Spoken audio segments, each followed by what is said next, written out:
So today I will be flipping the script to interview the Unstoppable family. So we have the Unstoppable mama, Rhonda Swan, entrepreneur and author with the Unstoppable dad, Brian Swan, also known as the Unstoppable surfer. And last but not least, we have the Unstoppable daughter, Hannah Leigh, who has a fashion designing company. She's an artist, an international speaker, author, and also, just like her dad, she's a surfer. Welcome. Thank you. I'm officially Rhonda today. Yeah, I was going to say, who are you today? I feel like You're in the Rhonda seat. How does it feel? It feels nice. How's the energy? Yeah, it feels strong. It feels powerful. I feel a little awkward, I'll be honest. I'm like, this is not my chair. I know, and I can see that in you. So how do you, I want to start with that quickly because obviously you're very used to being in control and, you know, doing these interviews. Not that you're nervous, not that I can't see a little bit of hesitation and sweat coming down from your forehead, but how do you feel? I feel good. I love it. I think it's really exciting. I appreciate it because when we had this conversation and you brought it up to me, like I've really never had anyone go, you know, I just really loved what you had to say. Yeah. Can I ask you, can I interview you? Can I talk more deeply about it? Because normally it's me going, oh, your story's so great. I want to hear more about it, you know, and bringing that out. So I feel very grateful and yeah, very happy, especially to be here with my family and not have to be the one that interviews my family. Right? I mean, it's been the exciting thing for me today, before we start, is I have to say, from a heart-centered space, that I am absolutely in awe of your family. I feel very inspired by you all, collectively, but also individually. And when we met, you know, a couple of weeks ago, the energy and the love and the family vibe that you brought in to my life made me feel so relaxed. And I didn't know what you did. We just got on really well. There was loads of energy. We were literally in quarantine together. Yeah, I know. We were Yeah. We was in quarantine together.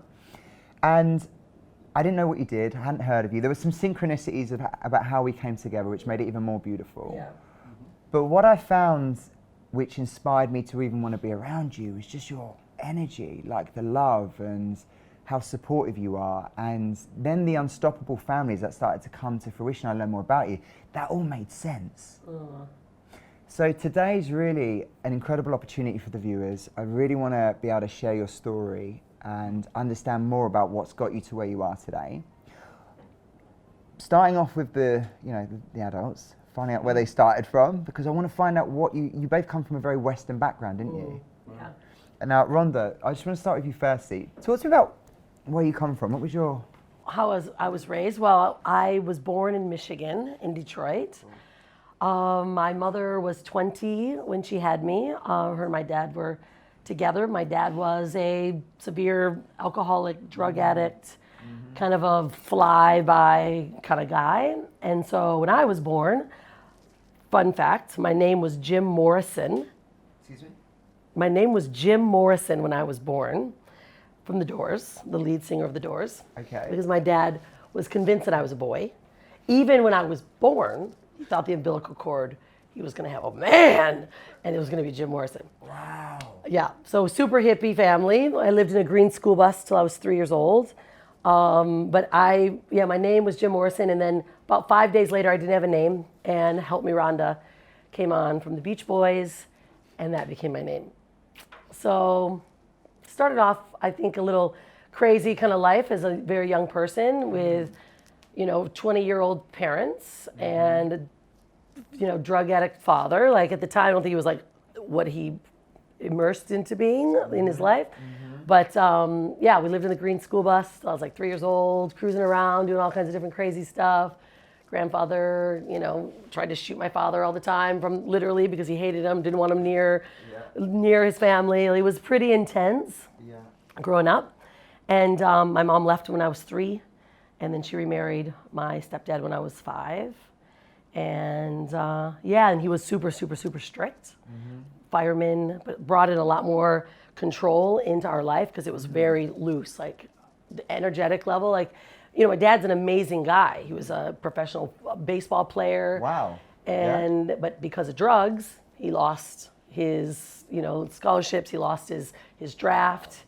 Yeah. So like I have that. Like I love that I came from my father because he's got big energy. so much amazing potential. And so I got the best from him. However, his pattern of life didn't really serve him so well. And so I went from this wild, loose life to a very controlled. My mom remarried, my stepdad, it was like, boom, very, very, very strict and controlling. But I loved it because it was the first time I ever had grounding in my life. It was predictable, so. You kind of crave that when you don't have it. Yeah. I had a similar experience with my stepmom, and she became and I hated it and I resented it, but it served me so much. You don't know you need it until you. Well, I kind of didn't. I didn't say I hate my stepdad. I loved him, but we never connected because of that reason. Yeah. Same thing. And now when I'm older, I'm like, wow, because of that control and that dedication, and then really, honoring like how he wanted to raise me. Now I really appreciate it so much now. It's incredible. Yeah. I mean, so the interesting thing that I've discovered whilst meeting you, especially with Rhonda, I feel like Rhonda, I might be wrong, I feel like you're like the powerhouse. Like if there was an engine to a car, it would be Rhonda. And that engine is like it's a huge powerful machine that drives everything. And this was the conversation we had originally, because I see so much love and so much hunger for being there for your family. There's been a lot going on with like COVID and stuff, and you are just like militant. I will protect my family. I feel it from you. I see it from you. There's conversations where I've been like, wow, this woman's powerful. Mama lion. Yeah, like Mama lioness. Yeah, I mean, she will eat you alive if you come anywhere near my family. And I feel, and I'm guessing that by the laughter that might be true. I mean, a little bit. But it's beautiful, and it fascinates me because I've worked with women my whole life, and I've worked with them on what drives them to be who they are. That's always been a massive fascination, why people do what they do. This is the reason why I'm here. And it excites me to learn about you from that aspect, so I understand and can learn about how this beautiful family came about. So where does this come from? This need, this desire, this hunger to become an unstoppable woman? Yeah, well, I think a lot of it is because probably my upbringing. My mom, I love and honor my mom, but I saw her, being strong, yet I needed a bit more guidance from my mother, right? And I wanted, because of all the chaos that I was going through. And so I realized, I think we do this as we grow up, like we take the best from our parents, and we either take the best from them or we become better because of what we experienced. Okay, right? Interesting, yeah. And I know that my mom did her best, but I would see like her losing her power because my dad is so controlling. And they're still together. They've been together for like 40 years. Like they're amazing. Sure. Right? But I saw that and I was like, you know what? Like I remember thinking this, I don't ever want to rely, I want a relationship. I don't want to rely on a man because my mom, she was the housekeeper, right? She was to take care of the children. She didn't have a job. So she relied on, can I have this? And it was like, I felt like she lost a lot of her own power, and I'm like, I want to be a powerful woman. I, want to have my own family but still be powerful. In fact, I didn't even want to have kids growing up. I actually didn't want them. Why didn't you want them? Because I wanted to go a completely different way, right? So I was like, I'm gonna be corporate, I'm gonna have a big, powerful company, I'm gonna do all these things. Like I swayed away from, being that housewife.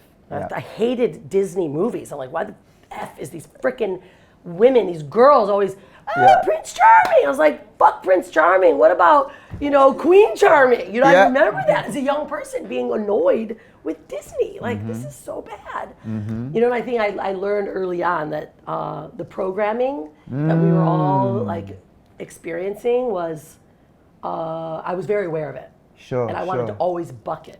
I never wanted to go the the normal line. I wanted to always create my own pathway, which made it a lot harder for myself, I think. And I'm learning a lot as I've gotten older. I'm almost 49, and so there's been a lot of changes in how I navigated because I was in survival mode. I feel like growing up in Detroit, growing up with young parents, growing up with a drug addict father, constantly changing, like it was survival. And I realized, even with my stepdad taking over into the family, that we were always like there was a lot of poverty consciousness. Mm-hmm. But then I realized when I got older, we always actually had what we needed. And so it was a mindset shift that I recognized that I didn't want to be like. We don't miss what you don't have. So when you used to take a whack from the parents back in the day, that was normal. Totally normal. That was normal. Yeah, have you ever been whacked, Adelaide? Have you got a spanking? Have you like remembered? No, that's what I mean. Like I That's don't what know. I'm saying. Like it sounds rhetorical, but it was normal. But she said It was normal. Smacked and, her. and I respected them for that. It was like Yeah. it was a Like, chastisement that I I've been needed. popped across the face. Yeah. You know? I only got spanked once, so You did? obviously that's why I'm soft, I guess. No.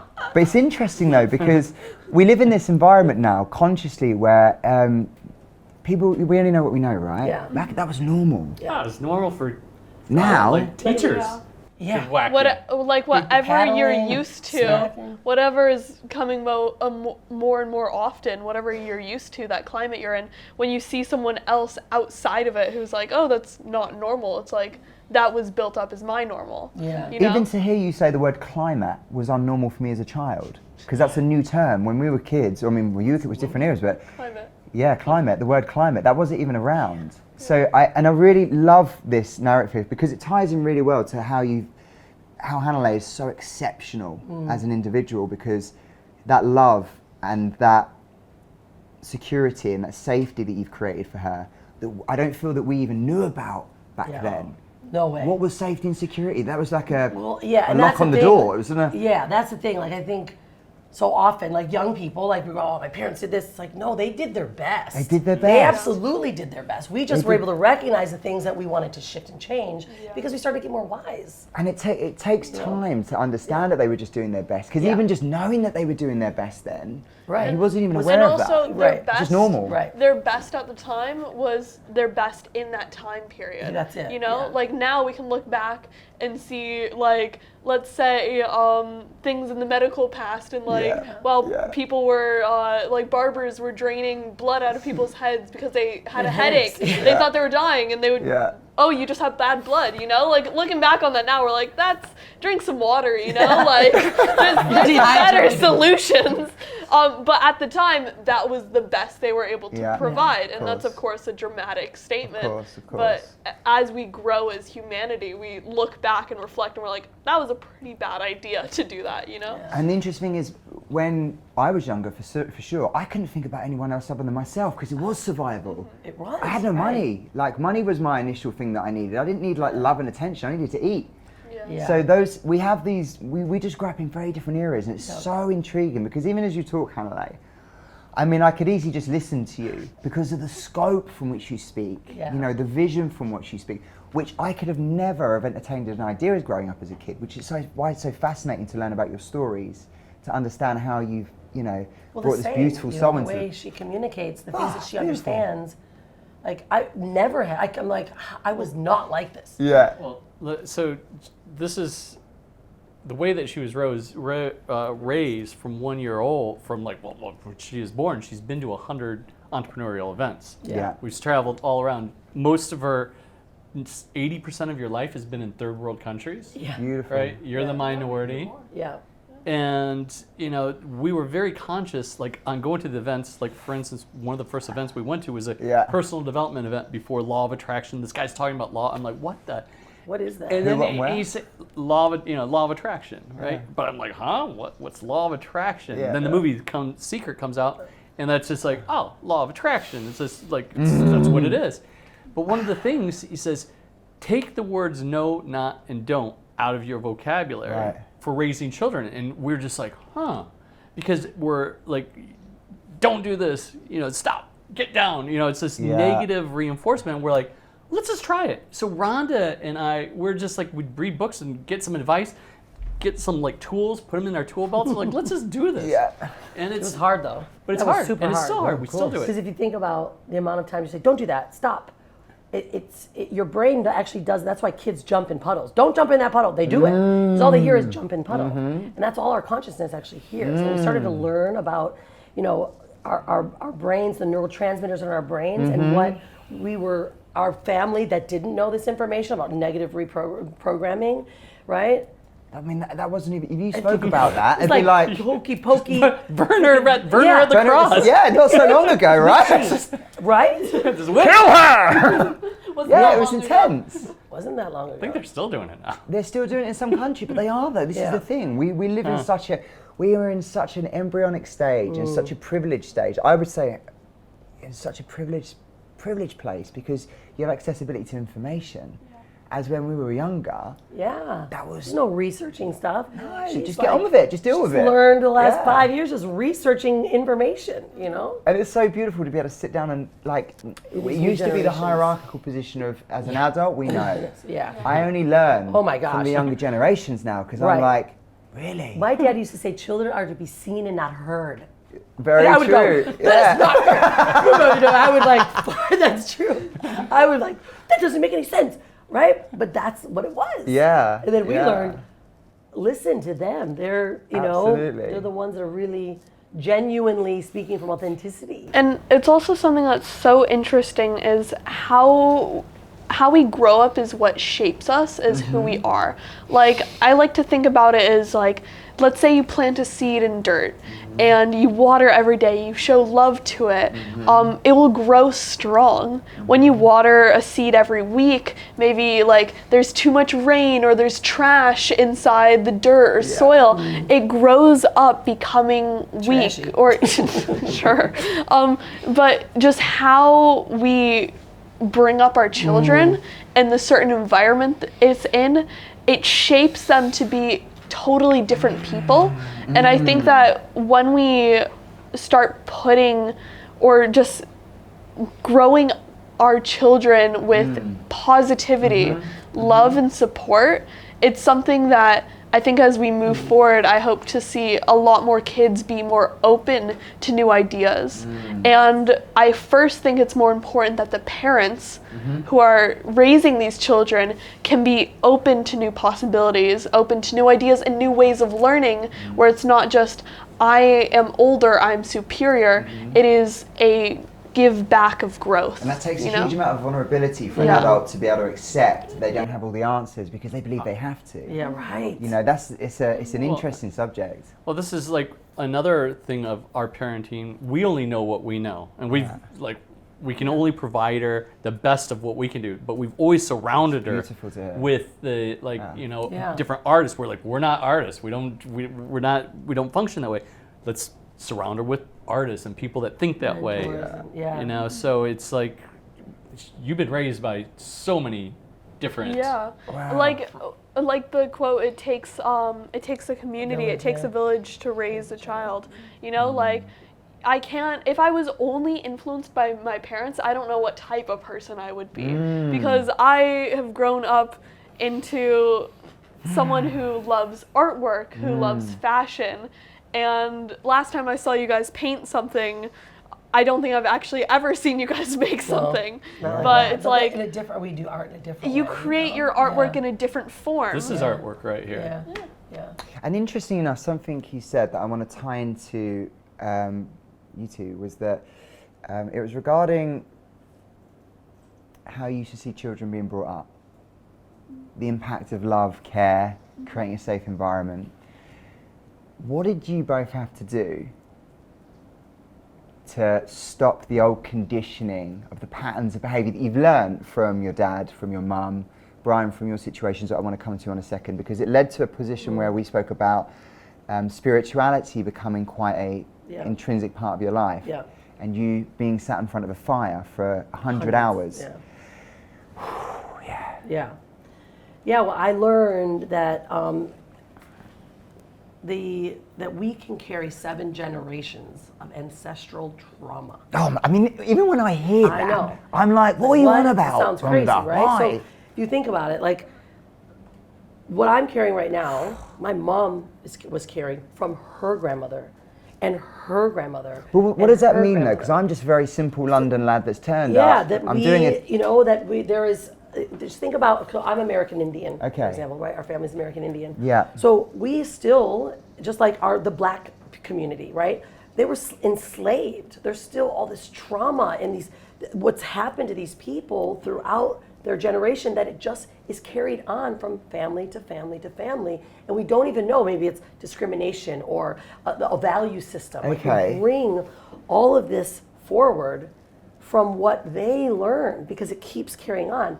But if you think about like trauma, like back, you know, my grandmother and my grandfather, like they were in really challenging, hard times. Sure. Right? Sure. And so all these fears, they are in our body. They're actually in our consciousness. So just so I understand, Yeah. because this is all new to me, which Yeah. is why I'm so fascinated Yeah. with this.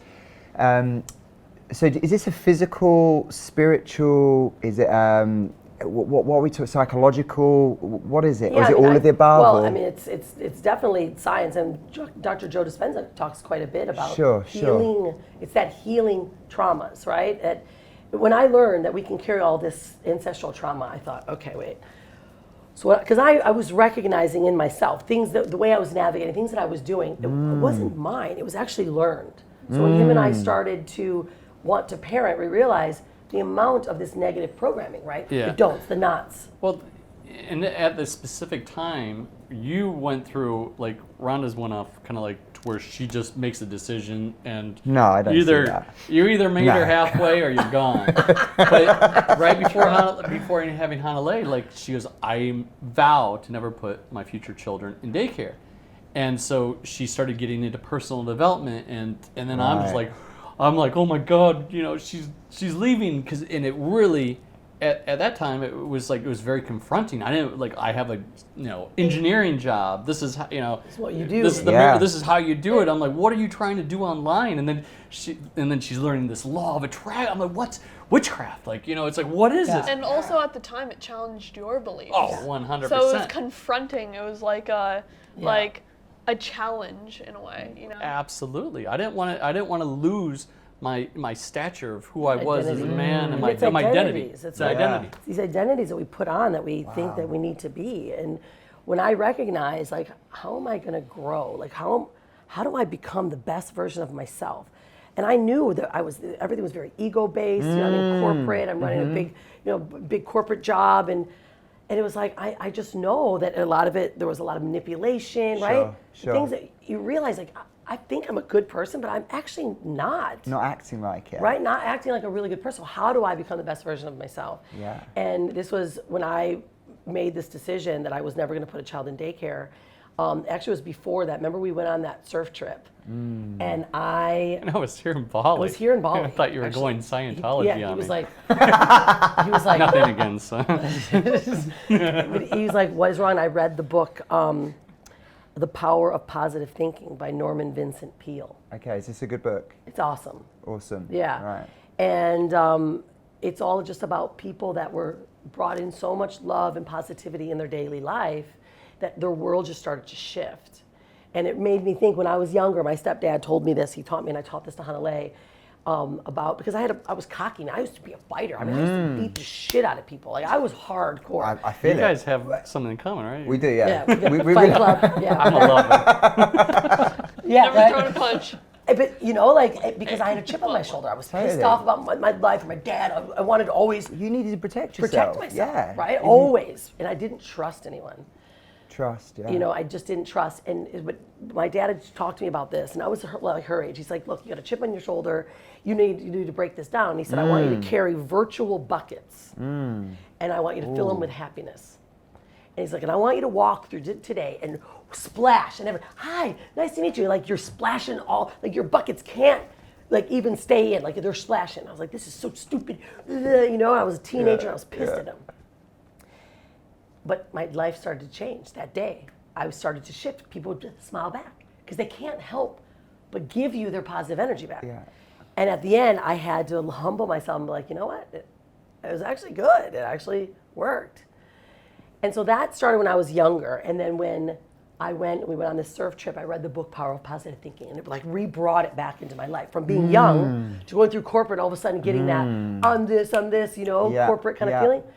And sure enough, he was like, I'm losing her. You know, he thought for sure, like, we weren't even married yet. And he's like, you're going all religion on me. And getting, you know, I was like, no, there's a better way. There's a better way to be. This was here in Kuta, like in 2004. No, way before that. We weren't even married yet. We had just gotten married. Yeah. When we got Question married. on that. How did you two meet? I'll let him tell the story. 'Cause it's pretty Surfing.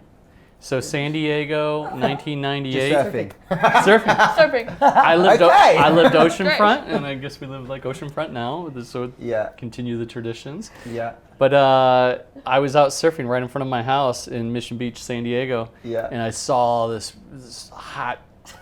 I know that's kind of weird saying. Come on, say it. Yeah. Say how you chick. felt it, Brian. And I'm like, whoa, what's that? And she Guys. walked, and then she Not who. paddles out. She's the only one without a wetsuit. She's a rashy. I'm like, what the? And I put on my, my cool guy. what's the Casanova, I feel Charm. it. I feel it. I feel like I'm and there. that was it. She has a different version of it. Yeah, I was like, oh my God, this guy, I'm super uptight. I didn't drink at all, like until I was 23 years old. Every time I'd walk out, I was like, oh, these surfer guys, and go back. And I was across the street, and he was at the oceanfront. So every time I come out of the water, I'd have to pass by their place. Like they're always drinking beers, loud. And I was like, I would just detour completely away from them. I'm like, I don't even And the thing is, You you have know? negative memories of that. He has He's really got fond great ones. memories. He's like, yeah, yeah, that was awesome. that was sick. No, and I was like when I met her, I was 25 or so. Yeah. And I was bummed because I knew this was the one. Like I just knew, You just knew. Intuition. so whenever I met a woman before that, I was like, I could never live with that. I could never live with that. And just time, like there was never one woman that I never said, oh, I couldn't live with that. And her, I'm like, damn it. I can't find one of those I can't live without. Wow. And it just kept on going. I'm like, why did I have to meet her at 25? Why couldn't it have been like No, you were 35? younger. I was 23 when I met you. You were Oh, was it? 22. Well, how old am I now? You're 48. Oh, We've been together 24. I've been together with her for longer than half of my life. Damn. I know. Wow. Well done. Well done. Smiley face. Five. We've never split. We've always been I together. tried a couple times and it didn't work out. I'm just. Right before the wedding, we're in Mexico. Ah! Yeah, Drunk and we're we like, broke up at like 2 in the I'm morning. breaking up. We're not getting married. Wedding was off at 2 in the morning. At 5 in the morning, it was back on. Are we still getting married? You know what's really beautiful about that for the viewers is there's this little thing that I've always loved because my ultimate goal is I want to meet my lady. I want to have a little lady. I have this premonition. I just know that I'm going to have a little girl. And when I hear someone say, I just knew, Yeah. there's something really esoteric that you can't force or understand until you experience it. And I hear it so much, and it's such a beautiful, it inspires me so much because it leaves that feeling of hope and faith that, when your time is correct, you'll meet that right person. And to hear you say that is such a beautiful thing. And I probably have never said this, but I just was thinking about it. It's like I loved having her as a powerhouse. I like versus just like a submissive woman, of like she was like, man, she's got fire. It's like, I'm like, yeah. Challenge. You used to say that. I love because you challenged me. And this is such an interesting point because we're not hunter-gatherers anymore. Like, men aren't what they used to be. Right. And there is a huge transition and change. But I kind of feel like you're both leading the way with this, right? You did this way before the generation that is now coming through. Like, when I was younger, what it was to be a real man is I had to be big, I had to be tough, I had to fight, I had to earn money, I had to be the top, I had to be dominant, I had to be a winner. Yeah. A lot of egocentric stuff that I didn't know where it was coming from. It was conditioning. But it's different now. And I almost feel, even with my past relationship, I had a powerhouse of a lady. Ruth was incredible, and she was so strong. And I found that super hard to deal with. Like, I felt super insecure. I was like, wow, she's super strong. But I almost, towards the end, lent into loving, actually supporting her with that. Because it made the dynamic work when I let go of the ego. Yeah. And I'd love to hear from Brian, because, I mean, you are super strong. You have a strong masculinity, you are fearless, you're protective, you wear a lot of the male sort of genes in a lot of ways. And I often say, my initial thought was, how do you even deal with that? Like, how do you deal with it? Not like, how does it work? It's like, because for me as a man, I'd be like, wow, nah, it's just too strong for me, and I'm too strong, it's too dominant, there's a clash. Well, but it's interesting, and I want Brian, he needs to answer this, but it's like, we didn't know before what divine masculine and divine feminine were. It has nothing to do with a male or female. So what is that to the You know, Western London? Yeah, well, that's never heard it's that? because these are like men before. It was ego, it was force. Like it wasn't confidence in just coming from pure love. Sure. Well, how could Right? you? I mean, Right. And so I think we're emerging now this understanding of balance. Like I used to emasculate because I was so powerful. And right, like emasculate my partner because I thought I needed to be this powerhouse woman that had to be like the man was, which Yeah. made you actually feel smaller. yeah.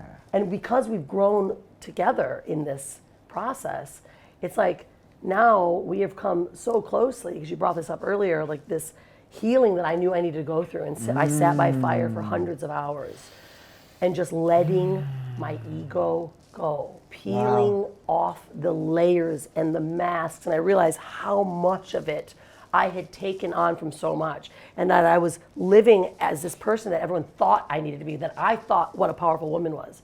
A powerful woman is someone that is loving, caring, empathetic, stands up for her family, is confident with who she is, but loves her man so much that I now that we have come to such a beautiful balance of relationship, now there's times where I do need that support from him, and now he understands it and he gives me that support that I need. Right? And this is that and- lets me let my guard down. And this has only been in the last few years. Yeah, no, we've really. grown really deeply into this. Actually, like since COVID, started really diving deeper into what she's talking about, Yeah. peeling the layers away. We were always working on ourselves, but there's shifts that she just makes a decision like, there's got to be something more, and I'm like, losing her. But then this is one of the biggest things for couples, meeting halfway. It's like, I'm not going to go all the way over there, but I'll meet you halfway.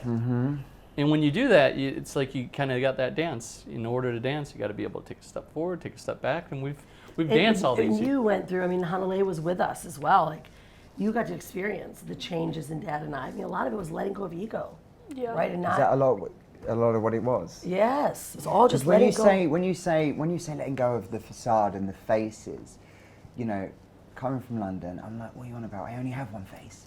Like, Yeah. what does that mean? Is that a metaphor? Is it like, how do you simplify that so someone understands what letting go of the face is, the ego? What is that? I think it's truly showing up as authentic. Yeah.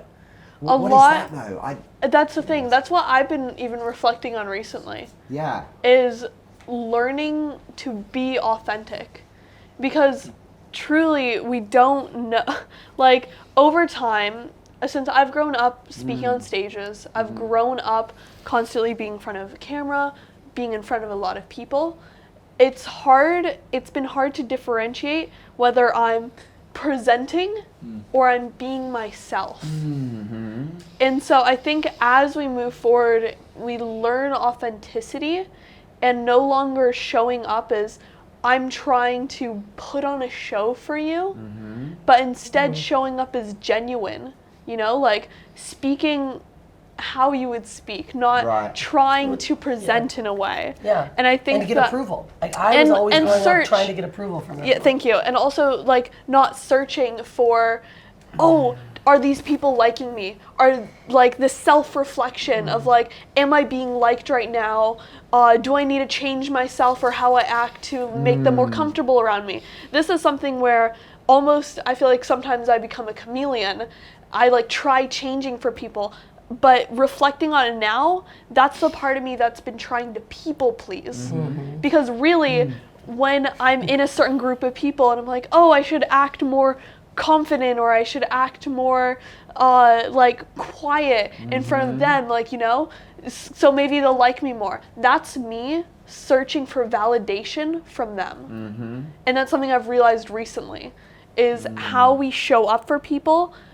We're showing up in so many different ways when we're no longer starting to show up as ourselves. We're putting on these masks every day. So I have a question for you. So we live in this, we've got viewers now, right? And you've got 151,000 I saw on your Instagram. Yeah. Right. So we're not trying to appease, but yet we're constantly competing for Eyeballs. attention. Yeah. Attention. And when I hear the word like authenticity, I mean, like, I'm authentic when I'm pissed off and angry. That's me being authentic, you know? Right. I'm really annoyed, and it's like, so what you're saying is that it's okay to be that, and that's authentic to you. So be the versions of yourself that are real, and don't worry about people pleasing. That's what you mean by authenticity. Yes, it's learning to be who you are, be yourself fully without fear of judgment, without acceptance of yourself. Because really, we all have anger. We all have anger. We all have sadness. We all have joy. We shouldn't shun those other emotions because we're like, oh, maybe they won't like that part of me. Maybe I shouldn't like show them that part of me, because you're scared to show yourself. When you have to look at yourself and think, oh, should I act mad? Should I show myself? That's when you're not being authentic, because you're not showing who you truly are. Yeah, well, Dr. David Hawkins wrote the book about frequencies. Letting go. Right? Yeah, map of consciousness. And power versus force. And he talked about the frequency scale, right? Population of humanity, we are just above a 200, right? So below 100 lower, it's like anger, it's deceit, it's manipulation. And right? this is what we learn growing up. Low frequency stuff, right? A lot of the stuff we learn. Yeah, low frequency. Now, humanity, we're just over 200, which is just courage. Like, we're just teetering over being courageous, right? Sure. And less than 1% is actually at the highest level.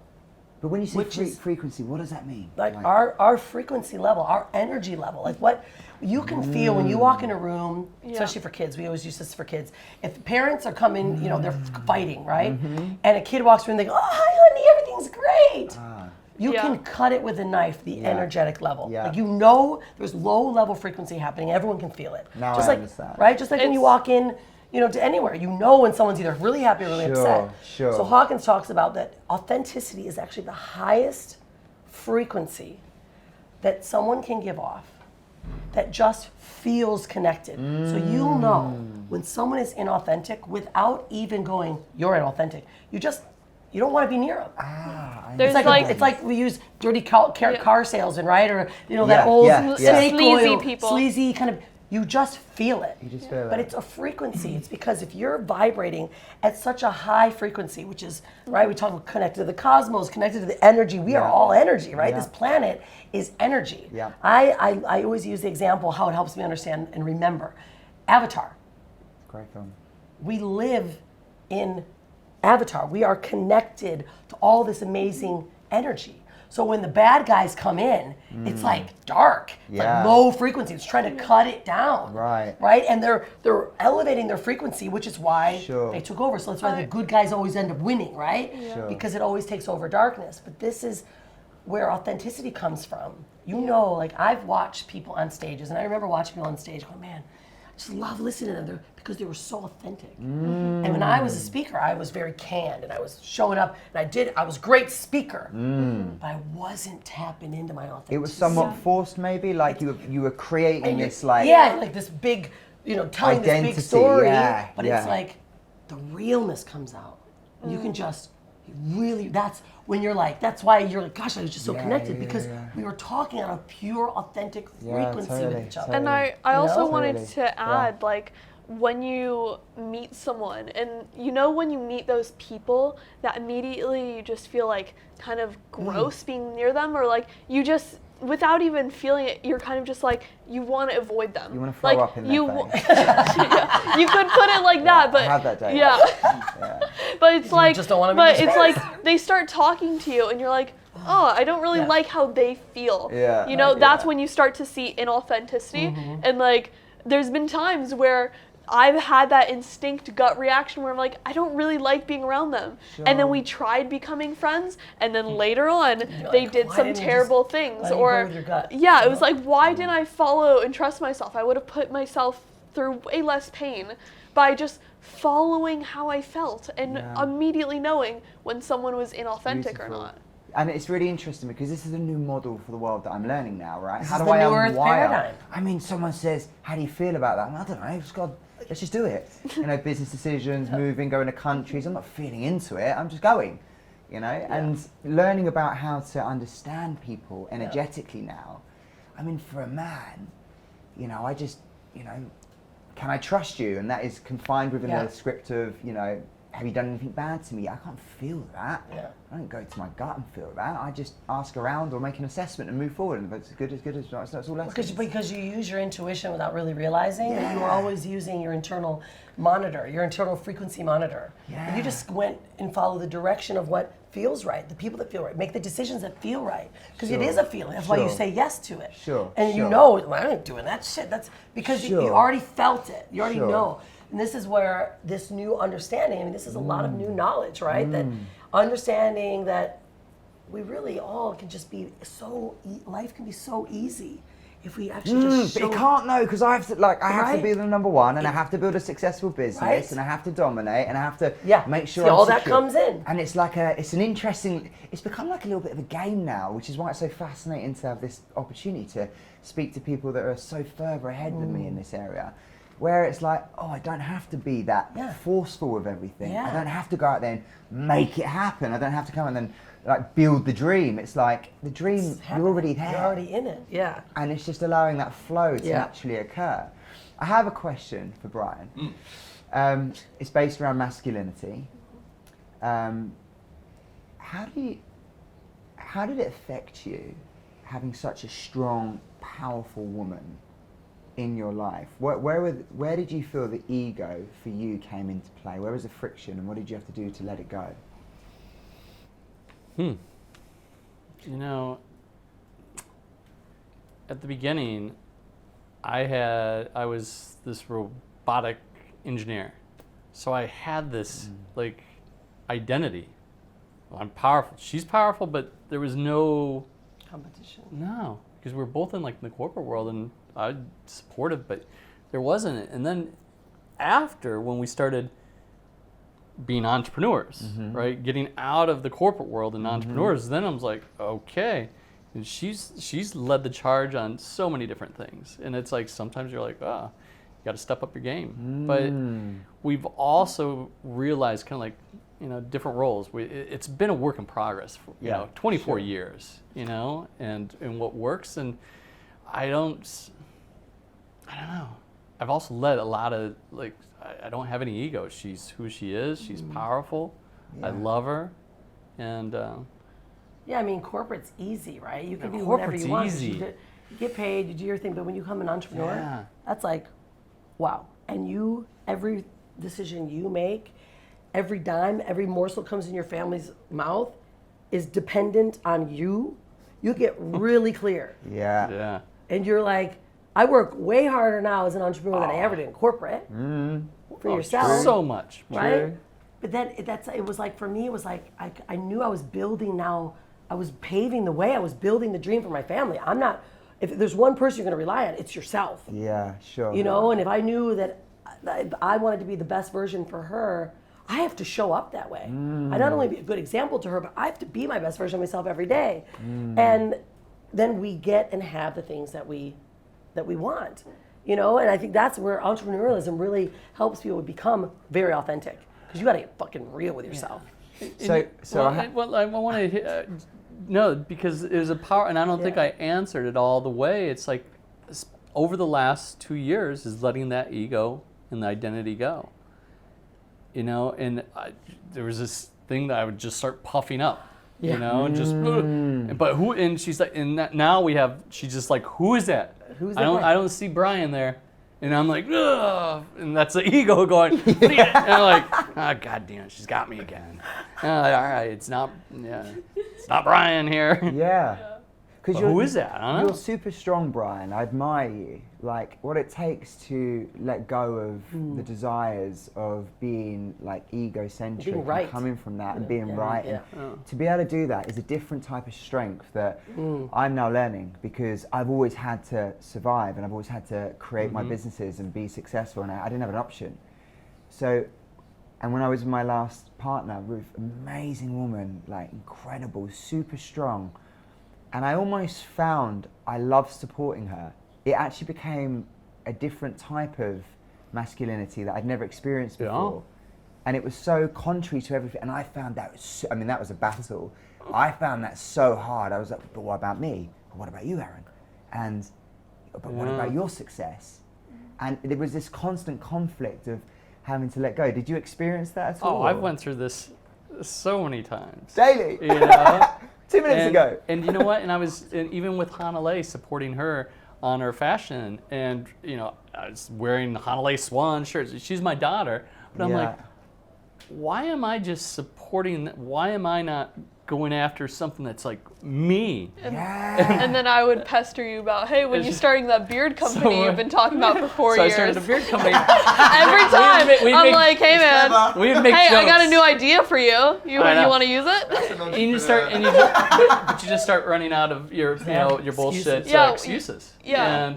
When you try keeping up an act for so long, you start to run out of the excuses. Yeah. I mean, you have two strong women here. I have to check in with you they're because powerful. I haven't got the answer yet from Brian. I'm still like, okay, but Brian, what do you think? And one thing I value so much from you, Yes, Brian. Something I value. Brian, your voice has changed a little bit. Something I value so much from you is you truly take initiative. Like, when you put your mind to something, after you've been, like, putting off something for so long, you go full throttle for it. You're like, okay, I'm really gonna do this. And you just stay committed. No matter how stressed out you get and how many times you need a vent every once in a while, you still commit with it. It's like taking initiative, and I really value that about you. I'm very proud of you. Oh, that was insanely beautiful. And, as much as there's like a script and a certain dynamic. We just need to get on shows more, and so we can You share do. more Your and be flows more are so authentic, I beautiful, guess. right? It's because also we can choose to do something very quickly. Yeah. And I really like when you're able to be like, okay, I'm actually going to do this. I'm actually going to move forward, because you're supporting us constantly with like, okay, you got, I'm like, okay, I got the fashion stuff going on. You got to rep some of the clothes. You got to like help with the studio stuff, manage the marketing, all that stuff. And then when you really set your mind, you're like, okay, this is my time. This is when I'm doing something. And you take time for yourself. And I'm very proud of you. Thank you.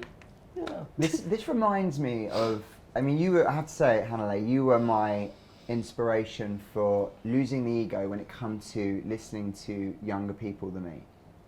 Substantially younger. You're now... I'm turning 15 in a few days. And it's like, it blows my mind. Right. It blows my mind.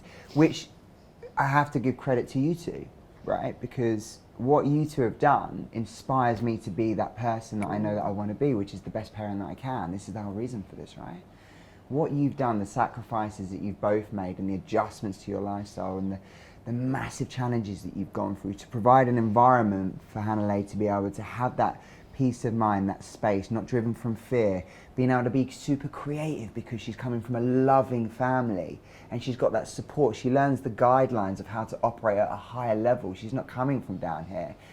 Allows that creativity and that lack of stress to restrict her education and her learning and her growth. It's incredible. I gotta share a moment Do from these events. I mean, they've transformed, and it's who you surround yourself with. And Hanalei and Rhonda got flown. They got flown first class from Bali to Las Vegas, and I didn't get to speak. And now we're speaking together. Ego there, right? But yeah, no, we're with Dr. Dee Martini, Dee Martini, and his whole talk in one of his books is the values factor, and it's your 3 highest values that you don't have to tell anyone to do. You're like for instance, when I started Unstoppable Surfer, it's like no one has to tell me to go surf or check the surf. It's something you're going to do. And he talks about like that is all you have to concentrate on. Like that's it. And when Hanalei spoke, they were both like keynote speakers. We sat down with them. She's 11 years old, and he was just like fascinated, like he's just talking to us going, he goes, so what does your day look like? Do you go to school? And she just said, well, I do art. And he was like, oh my God, you are my avatar of what I talk about. And he goes, what's your plans? We're like, like in a year? Like we just kind of got here. Like and he was just like, this is beautiful. Yeah. It's contrary to everything that we've learned. Yeah. when we met Dr. Joe Dispenza, Wow. I was speaking at an event, and he's talking about our neurotransmitters, right? And how our brain, She was one, if they I don't think. if they don't fire together, they Yeah. don't wire together, right? And so when we told him that we left when she was 1 to travel the world, and she was living in a different place every 1 month, 3 months, 6 months, like constant change, right? Yeah, He was yeah. like, I cannot wait to meet her when she's 15. Wow. And Wait, did he say 15? 15. And he just has an event that we want to go to in Cancun, I just found out. But he said her brain, she's constantly firing. Because when we were kids, we used to do the same thing. Got up, go to school, I'm brush your teeth, Routine. Yeah. right? Yeah. Same watch, 9 to same 5. this, try to find, right? He's like, her brain, it's going to be constantly firing. New neurotransmitters constantly firing and creating a super brain. And, when he told us that she was 1, so we were so aware of it because I'm like, gosh, if we can actually create a super brain, help cultivate a super brain. I mean, even just to hear a parent say that Right? in front of their child. but I mean, we my just- parents yeah. were, get in your room. But did your Hoover parents, up. like my parents never took me Don't to do an that. right? No. So we were going there with like openness, It's just like, and like, I remember wow. like, well, what if he's right? Yeah. What if we she's just tried right? it? Yeah. I'm like, what if? And then I'm looking, when I got the first event, I was this guy in the back, robotics engineer, and these guys are talking about law of attraction and all this Freedom. freaking shit. Like, what is this? Yeah. And then I was like, after a day or something, like, what if they're right? I'm like, what if? Maybe. Because that's the ego talking. And I'm like, I'm working a corporate job I could care less about. Yeah. They're with their families and doing things that they want to do. I'm like, what if? Like, so we just test things out, Like, we're not religious people, but we're very spiritual, and there's stuff from Hinduism and different, religions that would kind of just take it, put in your tool belt, and just test it out. And I remember like hearing your thoughts create your reality. Correct. I'm like, so no one really knows what I'm thinking. But if what I'm thinking can manifest into something, I was like keeping clean with my mind and my thoughts. Because it seems so ridiculous. You're like, screw that guy, all this stuff. You're like, whoa, check yourself, whoa. Like, because all of these things, this is where this, law of attraction and airy-fairy conversation comes out. You're like, but damn it, if we actually know that how I feel, the frequency I'm giving off, the things that are going on in my mind will turn into something and relate and manifest itself, well, shit, might as well just believe it. If it's gonna work, just believe it. Like, we were like, fuck, if this thing works, if that's true, I'm like, this is what I want, universe. I'm looking for this. I want an amazing family, happy child. And also, if it doesn't work, What do you gotta lose? what You is gotta the lose. problem? You gotta lose, it's you know? Well, when we lost everything back in '08, and we're like, and so we're also in personal development, making money, like wealth kind of creation. But when you're losing everything, you boy. can't make. I'm like, You're why like- isn't anybody buying it? Well, it's because You guys are you're fucking losing everything. No one's gonna buy from right. it. Yeah, it's a So it's mindset you're saying it's the frequency that you give out. Oh Yeah, yeah, it's a I'm saying mindset the of same yeah. thing over and Yeah. over. I used to make shitloads, and now I'm like, I'm getting the same leads, and no one's like, why? It's because you're losing everything, bro. You're going broke. How are you supposed to track? Sure. And right when we left, fucking, pew, just went. I'm like, Everything wow, changed. that's weird. And- Shifted the way we felt about it. And also, right now, I'm reading the book "Breaking the Habit of Being Yourself," and the whole thing. Like, I'm only in the first few chapters, but something that stuck with me was you can say all of these things like, "Oh, I want to put this out to the world. Oh, I want to attract this. Oh, I'm so grateful." But unless you actually feel it, Believe it. nothing. Unless you actually believe it, nothing will transpire. Because there's a part of you that's holding yourself off from actually letting the universe work in its own way. So you I know? have a question. He's from like- there. I have a question Yeah. from my London London boy stuff. London Yeah, lad yeah. living. So London lad living, right? That's So a good one. if that's the case, then, and you're talking about ancestral challenges from the previous lines of family coming forward, Are you saying that you need to sever that Yes. issue in order to increase your frequency? And this is why I sat by the fire, because I said, if I'm going to do one thing. Do you mind sharing what you're doing by sitting by the fire? No, I mean, I sat in a plant medicine ceremony Okay, sure. for 12 to 16 hours at night, praying to the fire, like reconnecting to the elements, and letting everything go. And what happens is I wanted her. I said, if I'm going to do one thing as her mother, I want to break that chain, that ancestral karma line, so that she can be sovereign. So any mistakes or problems she's got in her life, they're hers. They're not something I've carried. So I took it upon myself to heal my whole ancestral line, meaning just focusing on like my family, cleaning up and giving, forgiving my father, forgiving my mother, Okay, forgiving all of these things, just healing it from my consciousness that what they did isn't what made my life shitty or isn't what got me here. It's what I am doing now.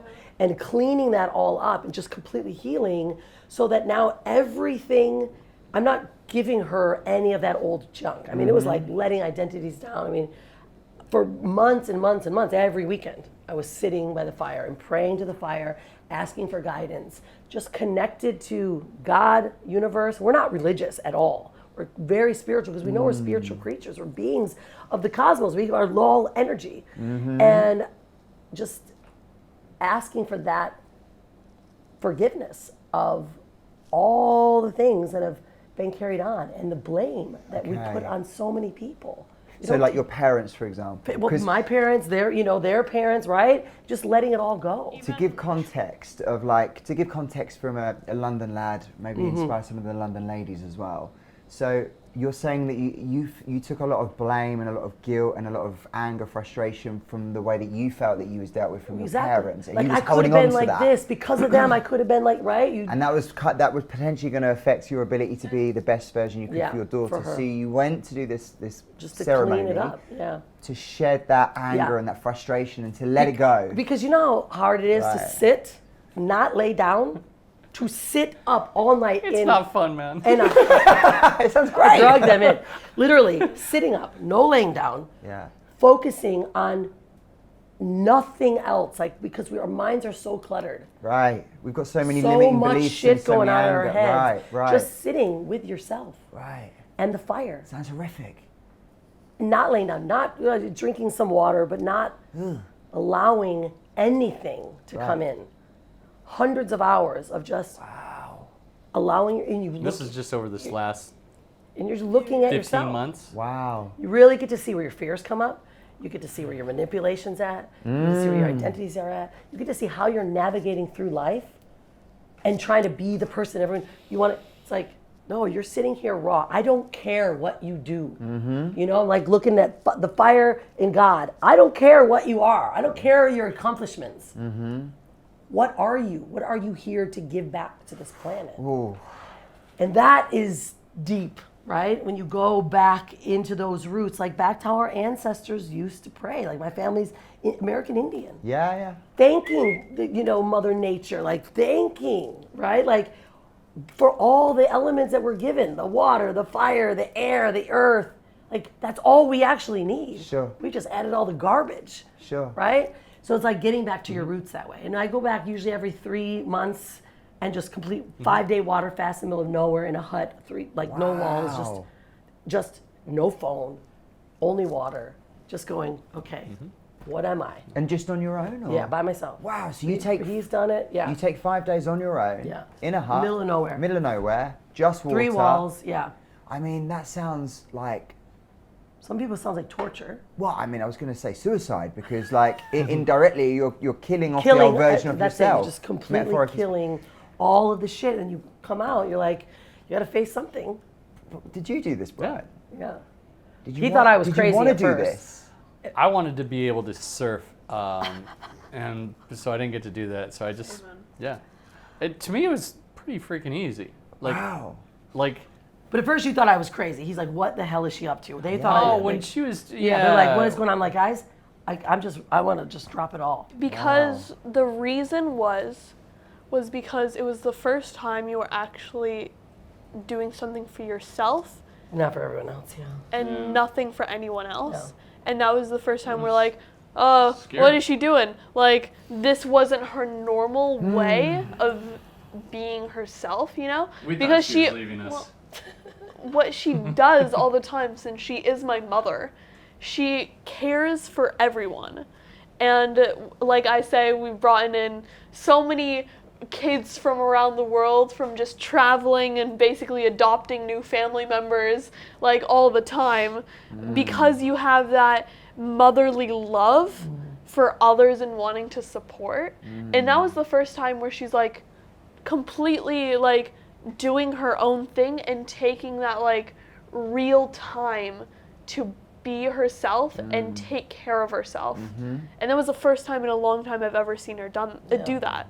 And so it shocked us because that wasn't the normal way we were living. Sure. So it was confronting us and how we saw you. But it also allowed you to see how reliant, and that's what our goal was, sovereignty. Yeah. So you can stand on your own, you know you got this on your own. And that was part of me being able to like let that go too, knowing that I'm not anyone's savior. I can't be that for everyone. I have to take care of myself. And you always say, put your oxygen mask on first. Like that's one of the biggest things that we learned. And she's going to grow up a sovereign being where she makes her own decisions. She doesn't need a man, but she wants a partner, right? Like that's what we need to do for ourselves. So this is a great example of you clearly showing what it's like for you to stop those issues from following on from those past problems. Yeah. And that must have been, that's a destroying of the ego, letting go of those strangleholds, those limiting beliefs. And it's a choice that you have to make as a parent, that you want to make sure that you provide the best life for your child. It's not about the money, it's about the conditions from which they live up in, which is love, safety, security. And you can see this, I can feel it, I can just feel it, it's beautiful. So Brian, with that, you did the fire? Yeah, You sat in front of the fire? about half of the time of hers. She was on like every other weekend. I'm just like, man, once a month is good for me. Yeah. I actually went with her for the first time. Yeah, she And you did it as well? Amazing. At 14? He was 13. 13? Yeah. Wow. I've been to, I think about like sitting by the fire properly like 5 or 6 times, like Wow. in like circles with groups of people and really just setting into earth and disconnecting from everything around you, because we don't realize how connected we are to technology, to other people, just to our standard way of life. And when you completely disconnect, it's kind of a shock. And just being able to take that time for it's something I don't do as often, but it's nice every once in a while to like ground yourself, to put yourself back in that nice space. It's incredible. And then you're so much more grateful for having AC. Yeah. And and you're so much more grateful for every like amazing thing we get to have in our life, because you completely lose all of it. So Amazing. yeah. So I want to say thank you. It's beautiful. You are beautiful. This has been beautiful. I've learned so much. This has been so interesting to learn about what an unstoppable family looks like. I understand it so much more now with not so much the words that you said, just the feeling of what you create together in unison. Because a lot of it is esoteric, right? It's kind of like, what? A little bit woo-woo. I don't really belief understand it, but I can systems, feel it, so I feel right? uncomfortable talking about it. Yeah, but that's how we were. As it started to show up, it's like, wow, okay, I'm going to take this on. Wow, that just cleansing from what we think that we know. Yeah. I have a couple of closing questions. Rhonda, what would you say to the women out there that are struggling, feeling like they're not good enough as a parent, that are coming up against the same challenges that you had previously? What would you give them as advice? Yeah, to look at themselves every day and see their true essence of who they are. That they are so beautiful and are perfectly brought into this planet with no expectations, no needs. Look at themselves every single day and say, I love you. You're beautiful. You're amazing. And until you actually start believing it, because sometimes we don't believe it. In society, all these things are told us we're supposed to be thinner, we're supposed to be this, gosh, the fact that we're just alive, we have something to leave. And for the mothers especially, like just know that they watch you. Your insecurities, the things that you say to yourself, the anger, the way you treat other people, they watch you. Beautiful. And if we're here to shift in this new earth paradigm, like where we're really going as conscious human beings, we gotta wake the F up. Yeah. Right? Like we just gotta do it. We gotta wake up. Beautiful, thank you. Yeah. Brian, what would you like to share with the men? I'm going to share for the men and for the women. Oh, it's powerful. Because I learned this from my father, and this is part of our DNA, especially with Hanalei. My father died of AIDS when I was 16, but from the age of 11 to 16, I saw death. He knew he had an expiration date. It wasn't COVID where you're going to be sick for a few days and you're coming out of it. It was AIDS. Yeah. So there was a death, death certificate, it's happening. And he never discussed it once with us. He just he shifted one day and he's like, who wants to go to Europe? And he took us from the small little town, 2,000 people in Illinois, never seen anything, went to Florida maybe, a few times, right? To taking us to, London, Amsterdam, Paris, Egypt, Greece, traveling all around the world. And it's just you're never guaranteed another day. You're never, none of us are guaranteed another day. So it's you have to go live now. Stop putting shit off. Beautiful. It's you always think, well, one day I'll do it. Once I save enough money. Well, you're never going to. No matter how much money you have, you never have enough. It's you just got to do it. And that's one of the best things for even us just going back to the States. It was we're freaking adventuring again. And we don't care. We used to have Mercedes, Escalades, big houses, $1 million. We don't give a about that anymore. That's great. It's about experiences. So go live now. It's beautiful. Thank you. Hanalei, I want to ask you I have a specific question. What's the impact that you want to leave on the world and why? That's a big question. Well, your answers are big. I needed a big question. I know. The impact I want to leave on the world is for people to know that they can truly do anything and that their potential is so grand. I feel we belittle ourselves so often with our insecurities, with how we think about ourselves, and especially how the media portrays women, with sexualization, all these things, putting us into these narratives and these boxes that we need to be like this just because we're female or just because we're overweight or all these things. We're put into these categories and boxes. And one thing I want to share with the world and I really want to leave behind is that no matter our age, our race, our gender, our sexuality, no matter who we are, wherever we're from, you have the potential to live your dreams and to be able to be who you are authentically. And I know we're learning about authenticity slowly and what that truly means to ourselves. But a question I got asked when I was about 7 years old was I got asked the question, what do you want to be now, instead of the normal standard question we always hear so much growing up, what do you want to be when you're older? What do you want to be when you grow up? And really being able to share that we truly have the power, no matter who we are, to do what we love now. And to piggyback off of what you were saying, the statement, you never know when your expiration date may be, that was something that affected me so much because I heard this when I was really young, and this is what I've grown up with, is knowing we all are going to have our expiration date one day. It's a guarantee. We never know when our next moment may be. And so living and actually taking action on what we love now, we can postpone so many things. We can say, oh, I'll do it next year. Oh, I'll do it in a few months. but we don't know if that next year will be guaranteed. And so the biggest thing is living the life you want now and knowing that you have the potential and releasing those fears from what society puts on us, from what other people put on us, and realize that our potential is so much greater than we know. And yeah, that's pretty much it. Yeah. That was an alright answer. Thank you. I could have done better, but like, That you know. was insane.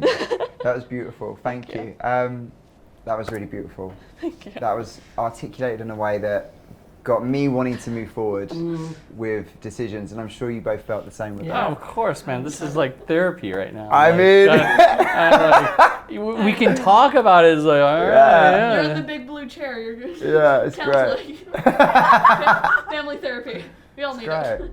Absolutely. So, for everyone else as well, who hasn't, this is like maybe the first time they've seen this, where can they find you to follow you and to learn more? Well, I have my Rhonda Swan Instagram, which is the best. It's where I play the most. Yeah. Or rhondaswan.com. And then for me, my name, Hanalei Swan, HANALEISWAN, pretty easy. Yeah. And then my name, HanaleisSwan.com, is where you can find all the info about me. And I'm a little different. Mine's unstoppablefamily.com, Unstoppable Surfer, and it's official BrianSwan.com because Somebody some other else Brian owned. Swan has it. Yeah, but our family stuff Unstoppable is Unstoppable Family. So we all have our Unstoppable individual Family. name, Yeah. and then We Unstoppable got the Family. collective. Yeah. Great, great. I know you all have a very busy agenda. I know that you're flying out to the States. You've got lots of stuff to do. You are promoting your... Yeah, the Your Women book Gone too? Wild next book is coming out Yeah. in May. Brilliant. We're back in the USA in June for a book tour, and our Unstoppable families. Family book is coming Unstoppable out. Family book is coming out. I'm Amazing. so excited for this new book. I've been writing the chapter all day, and it's turned out amazing. So I'm excited what the other women have to put out to the world as Yeah. well. This is so interesting. I'm so excited. It's gonna be incredible. Yeah, because this next book is the Wealth edition of Women Gone Wild. Wild is wealth, intuition, leadership, and diversity, and we're redefining wealth. Wow. What does wealth really mean? Brilliant. You know, and it's about having wealth in every area of your life. And you know, Hanalei talks a lot about attracting memories, like accumulating memories in your memory bank, not just the physical dollars, right? So it's really helping redefine wealth for women. Great. And yeah, it's exciting. I'm excited as well. Yeah. Thank you so much. Thank you. Thank you. It's nice to be Rhonda for a little bit. Experience it! Yeah, thank you so Awesome. much. And we'll speak soon. Yeah. All right. Amazing. Take care. Bye, everyone. Be unstoppable. Be unstoppable.